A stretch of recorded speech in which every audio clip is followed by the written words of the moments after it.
Ngayon, inihahandog namin ang mahigit 3,500 bahay, bahagi ng mga proyektong matatapos na sa Leyte, sa Samar at sa Biliran. Mula rito, mahigit 1,900 bahay ang naipamahagi na sa ating mga benepisyaryo. Para po sa mga benepisyaryo ng Yolanda Permanent Housing Program, hindi ninyo po kailangan magbayad na ng amortisasyon. Libre na po ang inyong bahay at lote.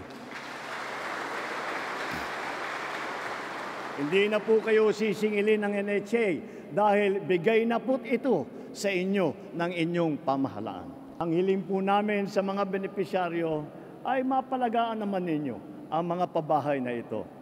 Sa DHSUD, DSUD at sa NHA, inaasahan ko na palalawigin pa ninyo ang pagtuklas at paggamit ng mga disenyo ng pabahay na mas matibay pa, mas angkop sa pagbabago ng klima at hamon ng panahon.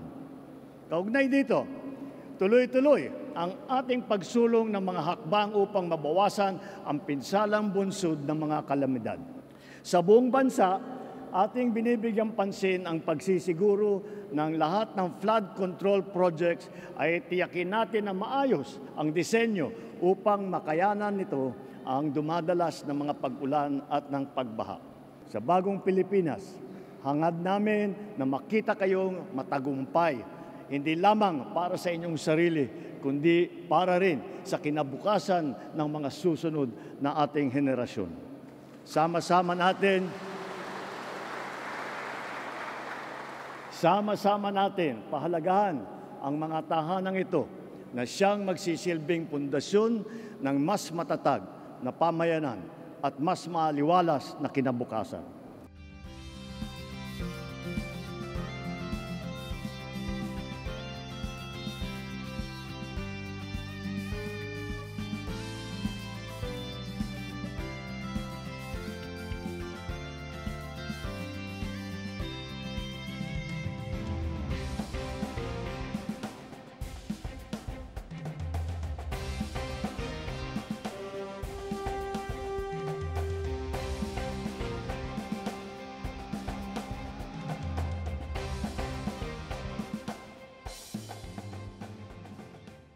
Ang NHA po ay tuloy-tuloy po ito sa sa kanyang mandato na magbigay po ng pabahay para sa ating mga kababayan na poorest of the poor, and of course yung mga tinamaan po ng calamity and yung mga government infrastructure projects. May mga completed na po, katulad po ng South Long Haul Project, may mga completed na po and very soon po mag-turn over na rin po natin yan para sa ating mga kababayan. Karamihan po nito almost 90% complete na eh. Yung mga nasimulan po namin 2 years ago and last year po, this year po almost complete na po. And may mga sisimulan pa po kami this year para for the succeeding years po. Dito naman po sa Leyte, ang event po natin today ay turnover po ng mga open spaces and ng management po sa mga LGU. So basically, itong mga sites po na to may nakatira na po, tapos may mga ilang bakante po. So ang ginagawa po natin, turnover na po natin ang mga responsibility na yan sa LGU para sila na po ang mag-validate and mag-check sa mga qualified beneficiaries na titira pa po sa mga bakanting unit na ito. And with regards to the Yolanda Housing Project, we are almost 95% complete.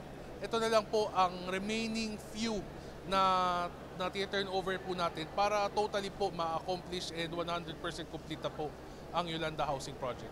Now, out of this 3,517, we have already occupied something like 1,963 housing units of all those 8 projects. And so far on the part of the NHA, since it is really a commitment on the part of the National Housing Authority generally, Region 8 is committed to complete the remaining 4,702 to complete 100% of the projects which will be delivered by end of this year. Ang gusto lang talaga ng NHA is we can provide home for the homeless, land for the landless for those affected sa Typhoon Yolanda, considering na 2013 ba ito. But on the part of the NHA, it's better late than never. Malaki po itong bagay na nakaabil po kami dito ng pabahay kasi po yung bahay namin nandun pa yung ng Yolanda. Malapit po kami sa ilog. Tapos bundok din. Tapos mahirap po yung kalagayan namin doon kasi muntikan na kami matamaan ng poste ng kuryente po. Simula po last July, nandito na po kami. We are happy and grateful na binigyan kami ng sariling bahay na namin. Dati, nakatira po kami sa gilid ng tubig, sa loob po. Pag binabaha kami. Kasi yung bahay namin, pag umano yung baha, kamit agad talaga yung maanuhan ng tubig. Sobrang thankful po kasi, kumbaga, hindi lahat nabigyan. Kami po ay, kumbaga, biyaya po to sa amin. Napakasaya po na nakatanggap ako ng pabahay po. Kasi po, wala po akong kakayanan na magpundar ganitong bahay na matibay. Hindi ka na kami mamroblema pag magkaroon ulit ng malalakas na bagyo katulad ng Yolanda. Para sa ating mga beneficiaries na nabiyaan and qualified po na magkaroon ng pabahay mula sa ating gobyerno, pinapakiusap ko po na pag-ingatan nyo po yan, pagyamanin nyo po yan, at bayaran nyo po kung meron man para po maipamana nyo po sa inyong sa inyong susunod ng mga anak, and para po maging po yun po yan para tungo sa isang magandang buhay.